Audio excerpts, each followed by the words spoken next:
Well, I'm really excited for today, as today, as you've been hearing, begins our annual Live Big initiative, which I'll be really honest with you, we almost chose not to do this year because of all the challenges and needs in our world going on right now. But then after thinking about what I'm going to talk about in just a few minutes, we realized if there was ever a time that we needed to do Live Big, it was this year. And so it's with that confession that we kick off Live Big 2020. Now, if you're new with us, I'm going to tell you what Live Big is in just a minute and why I believe it is one of the very best things that we do as a church. And not only that, because it's one of the best things that we do, if you have a friend of yours that is not a church person or maybe anti-church for whatever reason, they probably have a really good reason that they are, you want to invite them to be a part of Live Big 2020 just because of the impact that I think it's going to have. Now, since the outbreak, I've been asked two questions over and over again. And here are the two questions. One of the questions I've been asked is, hey, do you think this is a sign that Jesus is about to return? Or this is the end times question. You know, this is that fascination that I think that we all have with the end of the world. And then this other question I've been asked, or some version of this question is, hey, do you think God is judging our nation? And all this stuff that God is allowing to happen in our country right now, do you think that God is trying to get our attention in some way? Well, honestly, I don't know the answer to that. I do know that when something like this goes on, I think it's a good idea to take personal inventory of our lives, and if there's things in our lives that we need to repent of, I think that's a really good idea. I know I do. But as I look at these two questions, I go, well, these are really, really good questions. But the big problem with these questions is that these questions are not helpful as it relates to the pain and suffering many people are experiencing during this time. And it's with that thought that brings us to the point of today. And it's that thought that brings us to Live Big 2020, and it's why I'm glad we didn't chicken out on doing it this year. You see, as a follower of Jesus, what questions should we be asking? What should our focus be, and what should our response be during a time like this? Well, to get us there, I'm going to look at a passage in the New Testament book of Acts that's going to probably be unfamiliar to most of us. Let me give you a little background on our passage.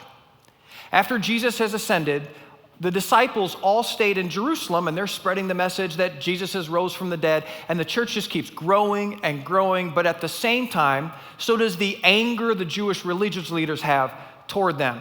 And they finally get to this point where they're sick and tired of this, what they call cult called the Way, and they're like, we're going to put an end to this thing once and for all.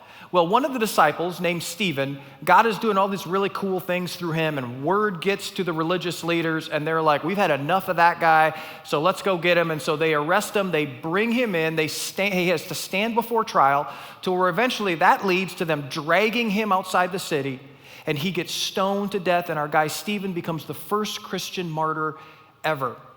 Well, Luke, who wrote the book of Acts, tells us that after the stoning of Stephen, a great wave of persecution spread across the entire church. And as a result, the disciples scattered throughout different parts of Judea and Samaria because they can't gather anymore for fear of their own safety. Now, you would think that this would hurt the growth of the church. However, the exact opposite happens, and this persecution serves as a catalyst for the further spreading of the faith, and it spreads to all these unlikely places and people, and one of the people it spreads to is the chief persecutor himself, Saul of Tarsus, or who we know, or most of us know, as the Apostle Paul. So here's where we pick up our story. And at this time, the Christians are despised and dispersed. But when they get together, what questions did they ask? What was their focus? Well, Luke's going to tell us. He says, now those who had been scattered, and this is kind of the story I just told, by the persecution that broke out when Stephen was killed, traveled as far as Phoenicia, Cyprus, and Antioch, spreading the word only among the Jews. And so the disciples, because of the persecution, they had to leave Jerusalem because their life was in danger, but they stay on mission. And they start telling other people in these other areas about Jesus. But Luke tells us they hadn't spread the message to Gentiles or non-Jews. And then Luke continues, he said, some of them, however, because of the persecution that forced them to spread. And so some of them, because of this persecution, men from Cyrus and Cyrene went to Antioch, and Antioch is going to be our focus point, or one of the focus points for our story. And then they began to speak to Greeks also. In other words, now they started to talk to Gentiles about the message of Jesus, telling them the good news about the Lord Jesus. And then look at the outcome of this. Luke tells us, I love this line, the Lord's hand was with them, and a great number of people believed and turned to the Lord. In other words, Luke tells us God was at work in them, even in the midst of this persecution. That God did amazing work in them, work that he wouldn't have done if all this bad stuff hadn't happened. Now let me just hit the pause button for a minute. Wouldn't this be great if in 2020, this right here was our story, that this was your story, that this was my story? Wouldn't it be great if, because of the scattering that we're experiencing because of the virus, that this is what God did in our lives? So in the middle of all this opposition, the disciples see this as an opportunity to spread the faith. And as a result, these people in Antioch, this city, a bunch of Gentiles, they become Jesus followers, and this church just grows and grows and grows and grows and grows. And finally, these leaders in Antioch, they're like, man, we can't handle all this growth. And so they decide to do a Zoom call with the leaders in Jerusalem, and they're like, hey, man, we can't handle this anymore. We need help. And so the leaders in the church in Jerusalem, they send a guy named Barnabas to them, and Barnabas gets there, and he looks at everything. He goes, they need more than me. And so Barnabas leaves, and he goes to Tarsus, and he finds our guy Saul, who we know later as the Apostle Paul. And here's what happened. It said, so for a whole year, Barnabas and Saul met with the church and taught great numbers of people. The disciples were called Christians first at Antioch. Now, when they were called Christians here, this wasn't a compliment to them. This was a derogatory term that they were given. This was an insult to them. And then I love this, a great number of people. That wouldn't have been great if the persecution hadn't hit, because otherwise they wouldn't have been there. Now, this is where our story is so helpful for us. You see, during this time, there is no indication that they stopped and started to ask questions about why this persecution was happening to them. Rather, they just adjusted to the new normal, stayed on mission, and God honored that. And then it's here where our story takes a very interesting twist. And it's in this interesting twist that we discover the opportunity that lies before us in 2020. And here's the twist. It says, during this time, some prophets came down from Jerusalem to Antioch. Now, when we see the word prophets, for us, or at least for most of us, we think of these crazy people that say these crazy things on like YouTube or whatever, and they're like predicting future things and all that stuff, and we just kind of write them off. We're like, yeah, whatever, man, just go to your corner and say whatever you want. But a prophet defined back in those days, a prophet was a leader, someone with a very unique gifting, and what they would try to do is they would try to discern what God might be saying to the church at large. And so the question I often get is, well, do they exist today? Well, I'll let you decide for yourself. Back in March of 2000, which was another presidential year, it was Al Gore versus George W. Bush. That's what many of you remember that. And I was actually serving on staff at a church in West Palm Beach, Florida. And I got this phone call from this group, I can't remember the name, but they were this prayer group, and I'd never heard this before. They traveled around the state of Florida, and they would pray for churches and pray for things going on in our country and all that stuff. And this is what they did full time. Like I said, they had never heard this before, and so they were like, hey, we would like to meet with you. And so my curiosity was somewhat piqued, so I was like, oh yeah, come on in. I'm kind of anxious to hear what's going on here. So 6 people come into my office, and they're telling me all that they do and all that stuff. And so I started throwing out questions to them. And one of the questions I threw out, I was like, okay, listen, we're in the middle of this contentious election right now and all this stuff. What is God saying to you, or what do you hear God saying? And I thought, I wonder what they're going to say or say anything. And across the board, here's what they said. We keep hearing God say to us that Palm Beach County, which is where I lived at the time, West Palm Beach, Palm Beach County is going to become the center of the universe, the center of the world because of the election. And we don't know why. And then they started to describe these pictures that they saw that was going to be on the front page of the Palm Beach Post, because people still read newspapers back then. I know they don't anymore. But they saw all these pictures that were going to be of because of the election, and it was basically going to be that Palm Beach County was causing the election to be held up. Fast forward 6 months to the election. Guess where is the center of the world because of the election that time? Palm Beach County. Remember all the hanging chads and all that stuff? Well, that's where all that happened. And I remember looking at the front page of the paper that day. It was the exact same picture that they described. And I was like, do. So, do they exist? In that definition, I believe that they do. So if you see it through that context, what happens next should not surprise us very much. It's, hey, go back. Thank you. So one of them, named Agabus, stood up, remember he's the prophet, through the Spirit, and predicted, he's speaking to the church, severe famine would spread over the entire Roman Empire. Now, here's the interesting thing. When we hear famine, we think, well, that's not a big deal. But back then, this was a huge deal because that meant a city or village, and think about this, would slowly starve to death. And then he says, to make matters worse, it's going to spread to the entire Roman world. In other words, they couldn't, leave one city and then go to another city to buy food because everybody was impacted by this. And so they get this horrible news that's going to impact everybody. And during this time, they don't stop and go, is this the end? Is God now judging the evil Roman Empire? Because I'm sure they wanted God to judge the evil Roman Empire. You see, they didn't ask any of those questions because they knew those weren't the most important questions to ask. Instead, they asked much more practical questions. Author N.T. Wright wrote this book called God and the Pandemic, and it's worth the read, and what I love about it, it's only about 50 pages long. So that's what I love about it. It's about 50 pages long. It was written a couple months ago, and in this book, he comments on this passage. And as he comments on this passage, he talks about that when they got together wrestling through all these things, that they asked 3 questions. And here are the 3 questions that they asked. Who's going to be at special risk when this happens? And then they asked, what can we do to help? And then the final question they ask is, who shall we send? And then this group at Antioch, and here's this group, they're looking at this and they realize the threat that this is going to have on their own family. But these new Jesus followers in Antioch, they have the courage to stop and to begin to consider the implication that this might have on other Jesus followers in other areas that are going to be hit much harder by this whole thing, specifically in Jerusalem, the very place that sent them help.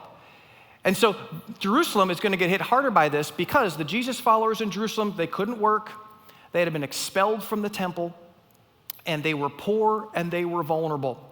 And so this group at Antioch, after wrestling with this and asking these questions, they see this as an opportunity to resource the less resourced. And here's how they do it. It says the disciples, as each one was able, because each one had different ableness, decided to provide help for the brothers and sisters living there. And this is such a powerful thing. They have their own need, but they are able to see beyond their own need to a greater need. And as a result, they decide to help. And here's how they help. They did, sending their gift, and this is a financial gift, to the elders by Barnabas and Saul. And so Barnabas and Saul, they begin this collection for the Christians in Jerusalem. And then they become the gift bearers, and they take this gift to these people in Jerusalem who are going through a very difficult time. And this gift is provided to them by this group in Antioch who they had never met and who is over 300 miles from them. Now, we hear 300 miles, we're like, well, that's not a big deal. I just kind of get in a car and I drive 300 miles. But for them, there were no cars. And they didn't have Uber, if you can believe it, And even if they did, it'd be like, I want to ride over there, and a camel shows up at their tent, which imagine 300 miles on a camel. So here's the deal. They get this from this group that they had never met before. And here's the thing, this group in Antioch, they could have come up with all these excuses for not wanting to help. They could have been like, well, this is going to hit us, so we got to take care of our own first. Plus, there was something at play here that we don't often think about, because for us, This is virtuous. But back then, this was anything but virtuous. Generosity towards someone who would not or could not pay you back, that wasn't seen as virtuous back then. That was seen as weak. When you gave to someone back then, you gave always expecting a favor or something in return. But it was these Christians in Antioch who began to wrestle with this whole idea, with giving without getting anything in return. And back then, like I said, there wasn't a category for us. So for us, it's really hard to really identify because we're like, oh yeah, I know what to do there. But for them, they didn't know what to do. But this group at Antioch was willing to wrestle through this whole thing, and eventually they had to come face to face with the reality of their own story, that they were in need to God because of their sin. And God met that need through Christ, and they could never, ever pay God back. And now they had the opportunity to do for others what God through Christ has done for them. And so when the opportunity arose for them to give without getting anything in return, they gave willingly and they gave generously. And check this out.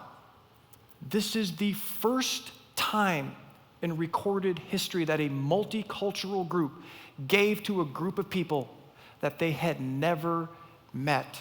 And here's the other cool thing about this. This new brand of generosity, it would eventually have a name. And you've heard this name, Caritas, which we get our word charity from. And this new brand of generosity would be the hallmark of Christianity and the local church. So, taking a page from our first century brothers and sisters, we could ask a lot of great questions during this time, but the most important question we could ask is this question: what should we do?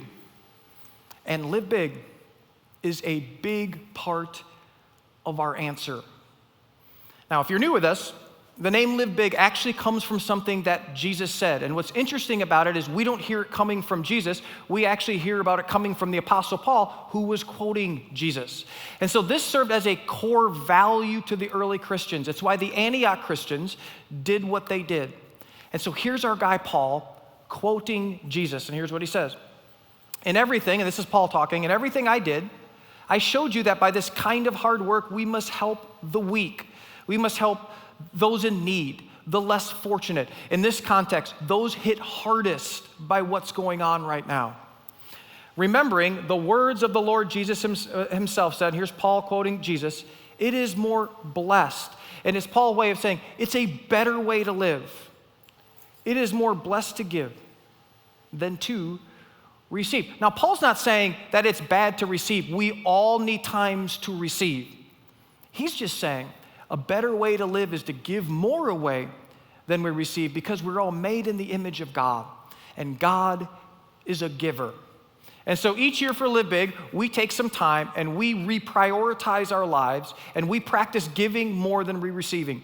And the way we do that is we mobilize our entire church. Kids and students are a part of this as well. And we challenge our entire church to give away financially as much as they can and to give away as much as their time to serve great organizations that are helping those in need. And what our church does to get to this point is we have a team of people that works with local partner nonprofits, and they sit down with these nonprofits, and they've already been screened, and these nonprofits focus on children and family issues, poverty-related issues, and churches that focus on children and family and poverty-related issues. And they ask this question to these partners: what would make a big difference for you and would help you make a big difference?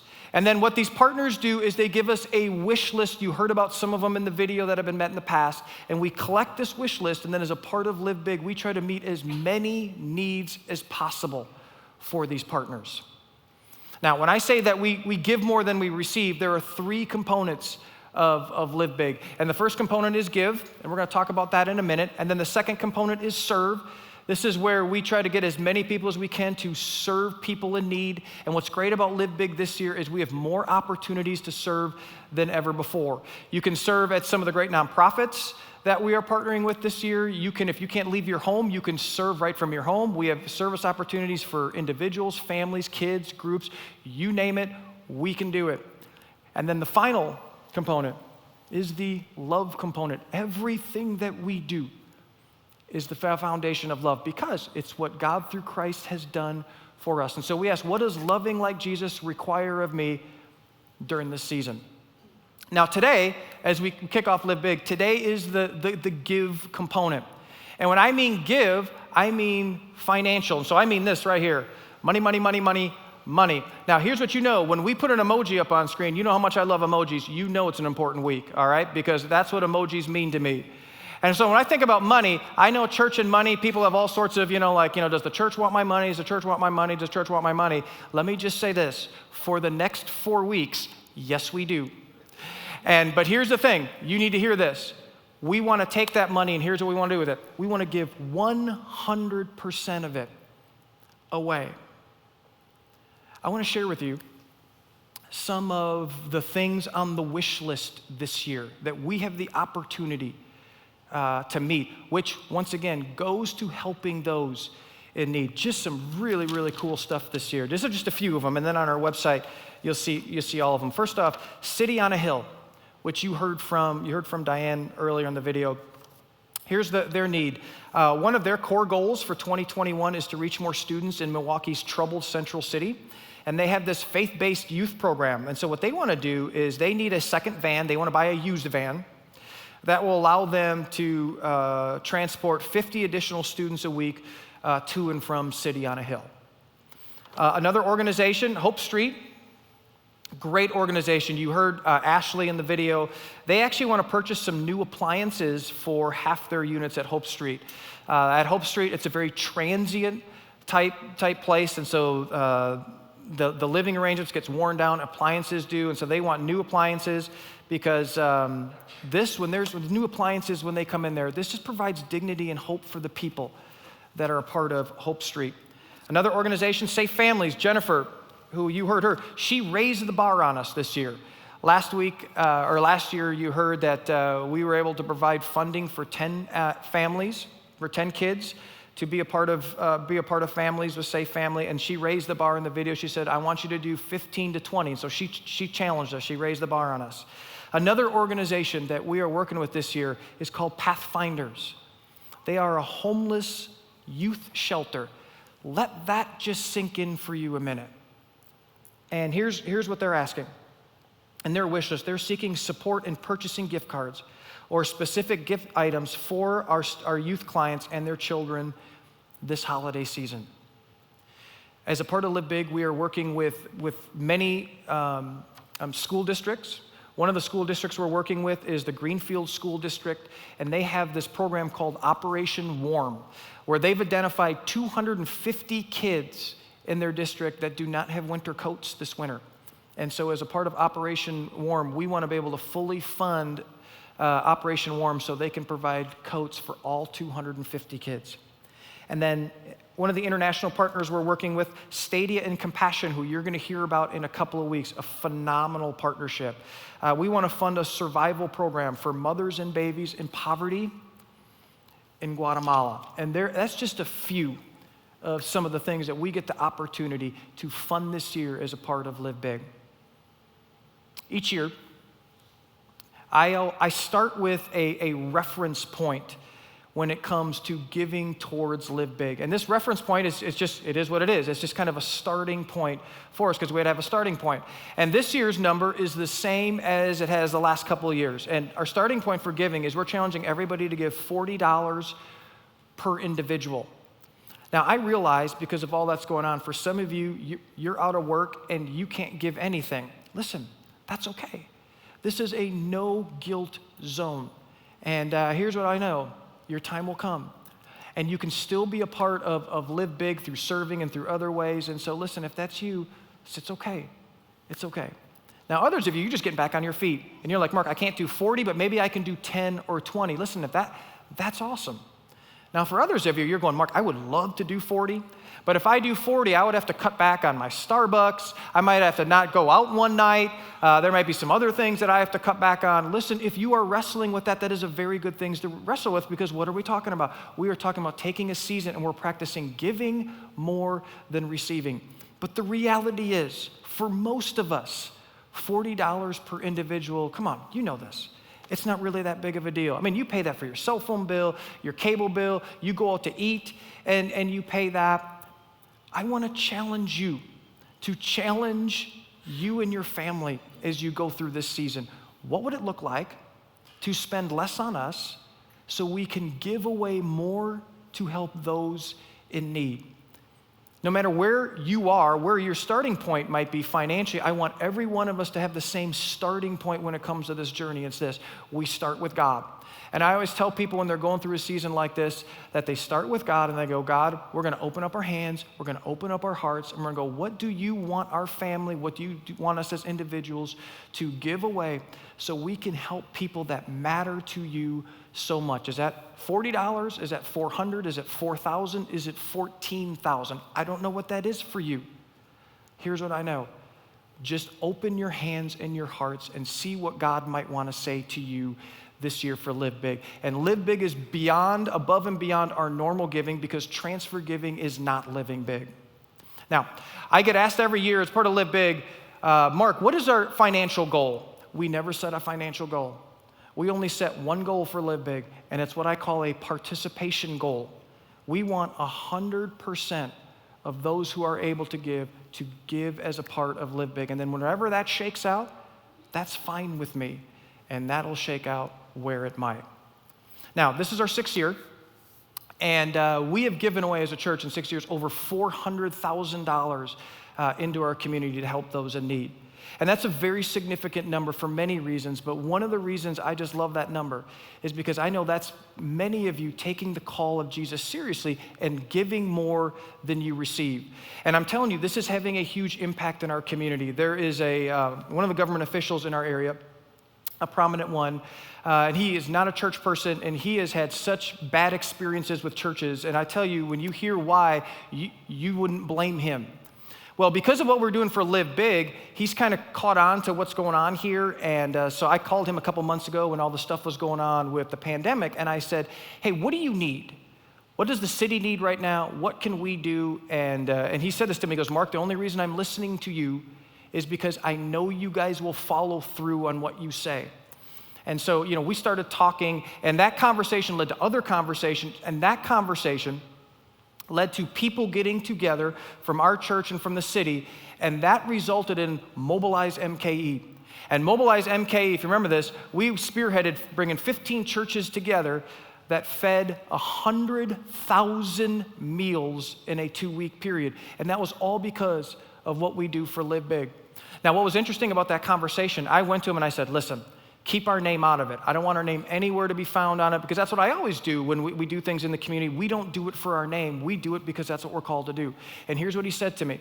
And remember, this is not a church person.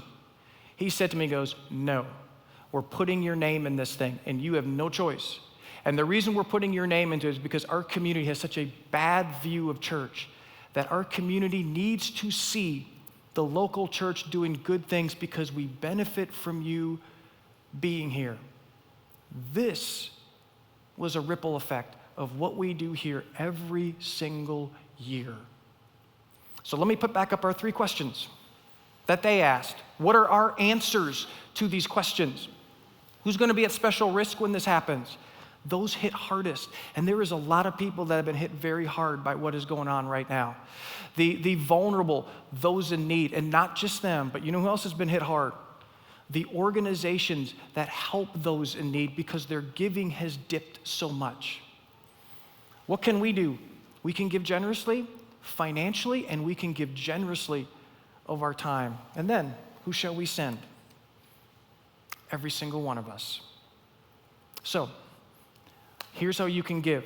Here's the link that begins the giving process, and we can give throughout the entire series of Live Big. That's what's great about it. It's not just one day or anything like that. We give through the whole thing.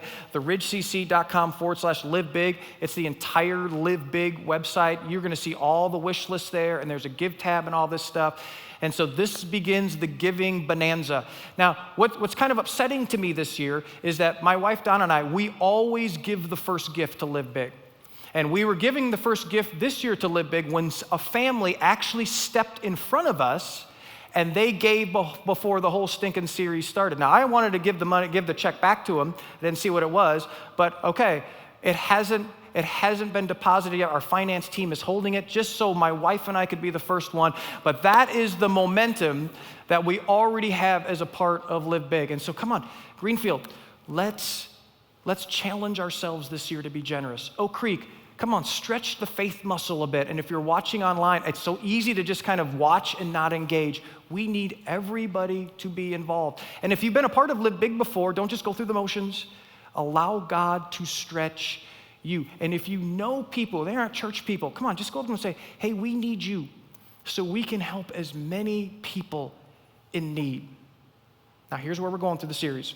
We've got a great series planned. Next week, I'm going to talk about purpose. It's something that many of us are wrestling with, kind of what's my purpose and all that stuff. We're going to talk about that next week as a part of Live Big. And then the third week of Live Big, we're going to talk about something that many of us don't know a whole lot about, the idea of poverty cycles. And we're going to bring in a special guest who's going to talk to us about that fascinating topic. And then week 4, as a part of the message, you're going to hear from an awesome group of people from our church who were challenged to live big in a way that they never expected. And you're going to hear their story and what happened, and you're going to learn a lot more about that as a part of Live Big. Now, I thought a great way to wrap up my time would just be for us to just begin to prepare our hearts for the journey ahead. And so here's what I want to ask you to do. I want everybody to just bow their head and close their eyes. And this is, as I said earlier in the message, we just open our hearts and hands to God, and then we see what God does. And if we do what God does, great things will happen, whatever that is. And so let me just kind of set that for us. Father, we know that during a time like this, it is so easy to clench the fists because there's so much uncertainty about the future, and there's so many things that we don't know. But Father, your call on us and the story that we just read from those early Christians, God, those are our peeps. It's our people. It's our calling. It's our heritage. God, may we follow in their footsteps, and may we take this seriously. That's sure that we're all being challenged during this time, but there are people that are being challenged at such a greater level than that. God, may we open up our hands. May we open up our hearts. May you just breed a spirit of generosity in this place. And Father, I'll be honest, as we kind of set this Live Big out, I don't even know what to expect as we did such a unique time. And that scares me a bit. But God, it scares me more that we would not step into this very unique season and be open to doing what most people maybe are a little bit nervous about doing, and that is opening our hands and hearts and being as generous as possible. So Father, whatever you want to do, God, may you do it in this place. May you do it through us. May you do something amazing and significant, just like you did back then, and you will continue to do. And we pray this in Jesus' name. Amen.